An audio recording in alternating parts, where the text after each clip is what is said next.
If we don't like organ meat, what can we eat instead to get the same nutrients?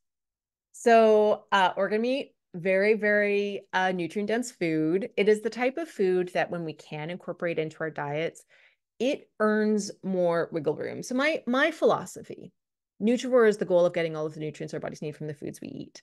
And I want to achieve that goal as efficiently as possible from my foods to have as much room as possible for what I call quality of life foods, right? The foods that don't have a ton of nutrition, but supply flavor and joy and make overall healthy eating patterns sustainable because I'm enjoying overall the foods that I'm eating. So organ meat is like the quintessential example of a food that is so packed with nutrition that it buys a lot of room for whatever else you want to eat. But if you don't like organ meat, the food that is almost tied with like liver and kidneys and heart in terms of nutrient density, but also has extremely similar nutrient profiles. So similar amounts of all of the same valuable vitamins and minerals is mollusks. So that's shellfish like oysters, mussels, and clams.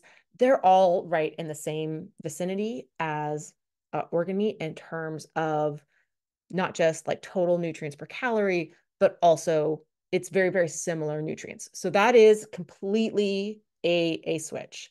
But I think the other thing here is if you don't like organ meat and you don't like mollusks, you can still meet your nutritional needs without these foods in your diet. It just means that there's a need for a higher proportion of the foods that we eat to be foods that are delivering a substantial amount of nutrients. So a little bit less room for, I don't have a better word for it than empty calories in this context, but foods that are nutritionally underwhelming but delicious. So there's a little bit less room for that, but there still is room. So it's also like if all of those foods are a non-starter, you can still absolutely achieve the nutrivore goal of getting all of the nutrients your bodies need from the foods you eat. There's no rule saying that you have to eat organ meat or shellfish to get those nutrients.